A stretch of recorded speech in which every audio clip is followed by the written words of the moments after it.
तो सभी भाइयों एवं बहनों को नमस्कार। स्वागत है आपका आपके अपने चैनल शुक्ला जी एजुकेशन में, जहां पर हम आपको तैयारी करवाते हैं रेलवे, एसएससी, बैंक एवं अन्य सभी भर्ती परीक्षाएं, यूपी पुलिस, यूपीएसआई, इन सभी की हम तैयारी करवाते हैं। तो आज हम आपके लिए लेकर के आ गए हैं आरआरबी एनटीपीसी एग्जाम 2025 9 जून सेकेंड शिफ्ट का एग्जाम एनालिसिस।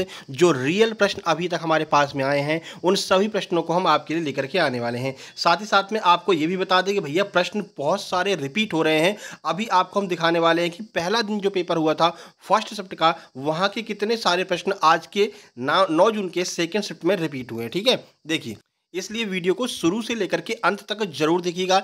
चैनल को सब्सक्राइब कर लीजिए, वीडियो को लाइक कर दीजिए, जिससे आगे आने वाले सभी exam analysis time to time आपके पास में आ सकें, एनटीपीसी ग्रेजुएट लेवल के और एनटीपीसी 10+2 लेवल के। ठीक है, चलिए क्लास शुरू करते हैं।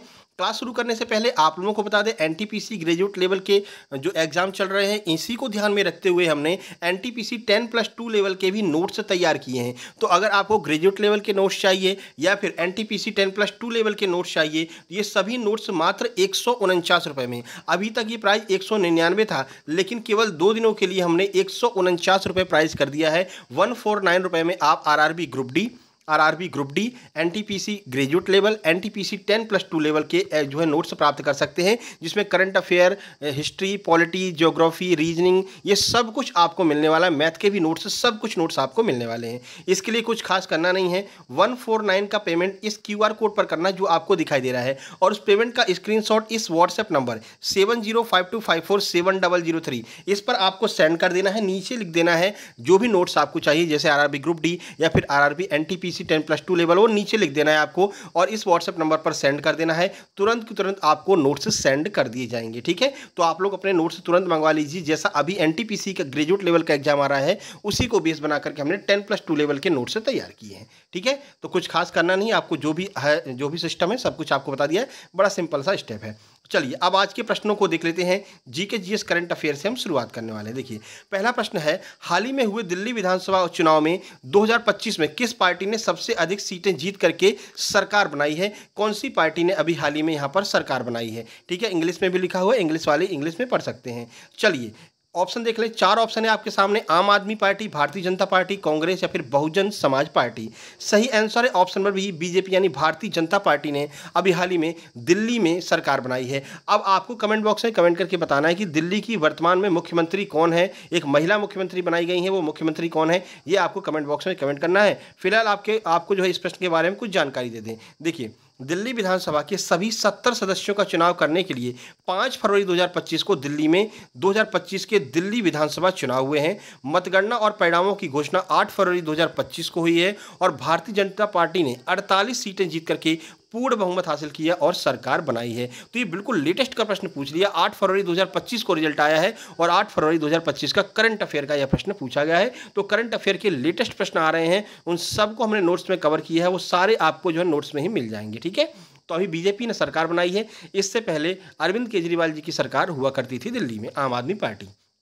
चलिए अगला क्वेश्चन, हाल ही में इसरो ने किस संस्थान में Shri S Ramakrishna centre of excellence in fluid and thermal science research की स्थापना की है? ये भी आपका करंट अफेयर का प्रश्न है। करंट अफेयर के लगभग 10 प्रश्न आपके एग्जाम में आ रहे हैं और पिछले 6 महीने की करंट अफेयर ज़्यादा पूछी जा रही है। हालांकि 2024 की भी करंट अफेयर आ रही है, लेकिन 2025 की ज़्यादा आ रही है। ठीक है, चलिए देखिए, आईआईटी दिल्ली ने, आईआईटी कानपुर ने, आईआईटी मद्रास ने या फिर आईआईएससी बेंगलुरु ने? सही आंसर ऑप्शन नंबर सी है, आईआईटी मद्रास ने बनाया है। चलिए देख लीजिए, भारतीय अंतरिक्ष अनुसंधान संगठन इसरो ने अंतरिक्ष प्रौद्योगिकी को आगे बढ़ाने के लिए एक महत्वपूर्ण पहल की है। इसरो के द्वारा बनाया गया है आईआईटी मद्रास। देखिए, आईआईटी मद्रास में Shri S Ramakrishna centre of excellence in fluid and thermal science research की स्थापना की गई है। कहाँ पर? आईआईटी मद्रास में। किसके द्वारा? इसरो के द्वारा।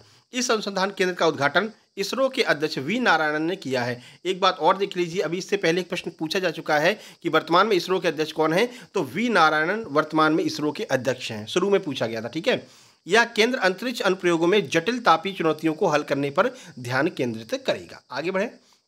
हाल ही में अविनाश जामवाल ने विश्व मुक्केबाजी कप 2025 में किस भार वर्ग में रजत पदक जीता है? आज का तीसरा करंट अफेयर का प्रश्न है। ठीक है, तो अभी जो है अविनाश जामवाल ने रजत पदक जीता है मुक्केबाजी कप में, तो कौन से भार वर्ग में उन्होंने जीता, यह आपसे पूछा गया है। 60 किलोग्राम, 65 किलोग्राम, 70 या फिर 75? सही answer option number B 65 kilogram में। देखिए, अविनाश जामवाल ने जो 65 किलोग्राम वर्ग में फाइनल तक पहुंचे, उन्होंने स्थानीय खिलाड़ी यूरी रीस के खिलाफ पूरा जोर लगाया, लेकिन उन्हें रजत पदक से ही संतोष करना पड़ा। यानी कि गोल्ड किसे मिला है? यूरी रीस को मिला है, ये भी आपको ध्यान रखना है। ठीक है, ये रसिया के खिलाड़ी हैं। 4 भारतीय बॉक्सर जदुमणि सिंह बंदेगम 50 किलोग्राम में, मनीष राठौर 55 किलोग्राम में, सचिन 60 किलोग्राम में और विशाल 90 किलोग्राम में सेमीफाइनल में हारने के बाद में कांस्य पदक जीते हैं। इन चारों का नाम आपको याद रखना, इन लोगों को कांस्य पदक मिला है। अब रजत पदक वाला 65 किलोग्राम का अविनाश जामवाल का पूछ लिया है, तो आगे पूछ सकते हैं भैया कांस्य पदक किसको मिला और कितने किलोग्राम में मिला है। तो हमने सबका नाम लिख दिया और सबके भार वर्ग भी यहाँ पर लिख दिए हैं। इसी बात पर वीडियो को लाइक कर दीजिए। लगातार आपके लिए हम एग्जाम एनालिसिस लेकर के आते रहेंगे, इसी तरह से एसएससी का और 10+2 लेवल का ग्रुप डी का भी। एमएस एक्सेल में नई फाइल खोलने के लिए सबसे पहले किस टैब पर आपको क्लिक करना होगा? अगर आप एमएस एक्सेल चला रहे हैं, नई फाइल खोलना है, तो सबसे पहले किस टैब पर आप क्लिक करेंगे? चलिए, होम टैब पर, इंसर्ट टैब पर, फाइल टैब पर या फिर व्यू टैब पर? सही आंसर ऑप्शन नंबर सी है, फाइल टैब पर आपको क्लिक करना होगा। देखिए कैसे कैसे होगा, देखो सबसे पहले आपको फाइल टैब पर क्लिक करना होगा। एमएस एक्सेल विंडो के ऊपर बाएं कोने पर फाइल टैब स्थित होता है, फिर उसमें आपको न्यू फाइल पर टैप करना है। फाइल टैब पर क्लिक करने के बाद आपको न्यू फाइल यानी कि नई फाइल विकल्प पर क्लिक करना होगा और फिर उसके बाद में नई वर्कबुक आपके सामने खुल करके आ जाएगी, जिसके लिए आप ये सारा कार्य कर रहे थे। तो 2 प्रश्न लगभग कंप्यूटर से आ रहे हैं और सिंपल लेवल के आ रहे हैं। चलिए अगला देखिए, ये केमिस्ट्री से आपका प्रश्न पूछा गया है। देखिए, और केमिस्ट्री के भी आपको हम नोट से देने वाले हैं कंप्लीट। मेंडलीफ ने तत्वों को उनकी गुणात्मक विशेषताओं के आधार पर किस दिशा में व्यवस्थित किया है? मेंडलीफ की आवर्त सारणी से प्रश्न पूछे जा रहे हैं, पहले शिफ्ट में ही पूछा गया था, ये प्रश्न रिपीट हुआ है। देखिए, तो बताइए गुणात्मक विशेषताओं के आधार पर किस दिशा में व्यवस्थित किया है? केवल क्षैतिज दिशा में, केवल ऊर्ध्वाधर दिशा में, विकर्णवत या फिर गोलाकार? सही आंसर हो जाएगा ऑप्शन नंबर बी, केवल ऊर्ध्वाधर दिशा में इनको व्यवस्थित किया है। कैसे किया है देख लीजिए। मेंडलीफ ने तत्वों को उनकी गुणात्मक विशेषताओं के आधार पर बढ़ते हुए परमाणु द्रव्यमान के क्रम में व्यवस्थित किया। ध्यान रखना, परमाणु द्रव्यमान के बढ़ते क्रम में व्यवस्थित किया है। उन्होंने तत्वों को इस प्रकार व्यवस्थित किया है कि समान गुण वाले तत्व आवर्त सारणी के समान ऊर्ध्वाधर स्तंभों में आ जाए, यानी कि ऊर्ध्वाधर सीधे सीधे उन्होंने जो है इसको लगाया है। ठीक है, आगे बढ़ते हैं। निम्न में कौन सी पहाड़ी मेघालय पठारी से संबंधित नहीं है? मेघालय पठार में इनमें से कौन सी पहाड़ी नहीं आती है? तो सबको पता है गारो खासी जयंतियाँ, और चौथा था विंध्याचल या कोई और होगा। तो गारो खासी जयंतियाँ जो पठारी है, ये तीनों पठार मेघालय में आती है। विंध्याचल जो है वो मेघालय के अंतर्गत नहीं आती है। और यहीं पर आपको पता है मेघालय के ही चेरापूंजी में सबसे ज़्यादा बारिश होती है पूरे विश्व में। ठीक है ना, तो ये प्रश्न आगे बन सकता है कि कहाँ पर सबसे ज़्यादा बारिश होती है। तो या तो चेरापूंजी आपको ऑप्शन में देंगे या फिर मासिन राम देंगे, ये 1-2 लेवल पर बने रहते हैं। अगला देखिए, भारत का सबसे बड़ा पठार किस भूगर्भीय संरचना का भाग है? यानी भारत का जो सबसे बड़ा पठार है जो है आपका प्रायद्वीपीय पठार। ठीक है ना, भारत जो है पूरा प्रायद्वीपीय पठार से लगभग मिलकर के बना हुआ है। तो कह रहे जो प्रायद्वीपीय पठार है ना, वो किस भाग का हिस्सा हुआ करता था पहले, यानी आज से करोड़ों वर्षों पहले? आइए ऑप्शन देखते हैं। तिब्बत भूभाग का भाग था, यूरोपियन प्लेट का भाग था, गोंडवाना लैंड का भाग था या फिर इंडो गैंगेटिक मैदान का भाग था? सही आंसर ऑप्शन नंबर सी हो जाएगा। भारत जो है वो गोंडवाना लैंड का भाग हुआ करता था। शुरुआत में भारत गोंडवाना लैंड का ही भाग था। ठीक है ना, तभी अगर आप अभी अपने प्रायद्वीपीय भारत में देखेंगे उसको गोंडवाना लैंड भी कहा जाता है। और एमपी में गाड़ी भी चलती है गोंडवाना एक्सप्रेस, है ना। देखिए, तो भारत का सबसे बड़ा पठार जो कि आपका प्रायद्वीपीय पठार है, पहला प्रश्न तो यहीं से बन जाएगा, भारत का सबसे बड़ा पठार कौन सा है? तो वो है प्रायद्वीपीय पठार। कभी गोंडवाना लैंड का हिस्सा था, जो एक प्राचीन महाद्वीप था। यह महाद्वीप अब अफ्रीका, दक्षिण अमेरिका, अंटार्कटिका, ऑस्ट्रेलिया और भारतीय उपमहाद्वीप के क्षेत्रों में शामिल है। ठीक है, तो यहाँ पर ये गोंडवाना लैंड फैला हुआ है। गोंडवाना लैंड के टूटने के बाद प्रायद्वीपीय पठार भारत में एक अलग भूगर्भीय संरचना के रूप में विकसित हो गया। गोंडवाना लैंड से ही टूट करके हमारा जो है पूरे भारत का निर्माण हुआ है। ठीक है, चलिए, पेंजिया, पैंथालासा, ये सब कुछ आप लोगों ने पढ़ रखा होगा ऑलरेडी। चलिए, निम्न में से कौन सा कार्य मरुस्थलीकरण के लिए जिम्मेदार नहीं है? मरुस्थलीकरण का मतलब समझ रहे हैं? जहाँ पर देखो, सबसे पहली बात, अगर आप पेड़ नहीं लगाएंगे तो वहाँ पर रेत ही रेत हो जाएगी। क्योंकि देखो, मिट्टी को बांधने के लिए पेड़ों की जड़ों की आवश्यकता होती है ना, नहीं तो हवा चली उड़ गई, हवा चली उड़ गई, तो रेत वाला पूरा स्थान हो जाता है। तो यही पूछ रहे हैं, इनमें से कौन सा कार्य मरुस्थलीकरण के लिए जिम्मेदार नहीं है? देखना क्या पूछ रहे हैं, नहीं है। ठीक है, देखिए, अधिक चराई, वनों की कटाई, असंतुलित सिंचाई या फिर स्थानीय पेड़ लगाना। ठीक है, तो अगर आप स्थानीय पेड़ लगाएंगे तो मरुस्थलीकरण नहीं होगा। अगर आप अधिक चराई कराएंगे, यानी कि पशु लोग ज़्यादा वहाँ पर चारा का बहुत ज़्यादा घास चरेंगे तो घास चरने से क्या होता है, मिट्टी ढीली होती है और वो मिट्टी की कटाई होती रहेगी। वनों की कटाई करेंगे, पेड़ जो है वो कट जाएंगे, पेड़ कट जाएंगे तो मिट्टी बह जाएगी, मरुस्थलीकरण हो जाएगा। असंतुलित सिंचाई, बहुत ज़्यादा सिंचाई करोगे तो जितनी मिट्टी ये बह जाएगी, नहरों में पहुंच जाएगी, तो भी आपका मरुस्थलीकरण हो जाएगा। लेकिन अगर आप स्थानीय पेड़ लगाते हैं, अगर आप वृक्ष लगाते हैं, तो ये वृक्ष की जितनी भी जड़ें हैं वो उस मिट्टी को पकड़ के रखेंगी और मिट्टी बह नहीं पाएगी, तो वहां पर हरियाली बनी रहेगी, मरुस्थलीकरण को रोका जा सकता है। ठीक है, तो ऑप्शन नंबर डी आपका सही आंसर हो जाएगा। आपको समझ में आ रहा है कि नहीं? अगर वीडियो अच्छा लग रहा हो भाई, समझाने का तरीका अच्छा लग रहा हो, तो वीडियो को लाइक जरूर कर देना। अगला देखिए, अगला क्वेश्चन है आपके हिस्ट्री से पूछा गया है, वातापी चालुक्य वंश का संस्थापक कौन था? जो वातापी के चालुक्य थे, इस वंश का संस्थापक कौन था? नरसिंह वर्मन, मंगल शाह, कीर्तिवर्मन या फिर पुलकेशिन प्रथम? सही आंसर आपका हो जाएगा ऑप्शन नंबर डी, पुलकेशिन प्रथम। देखिए, चालुक्य वंश की स्थापना पुलकेशिन प्रथम ने 543 ईस्वी में की थी।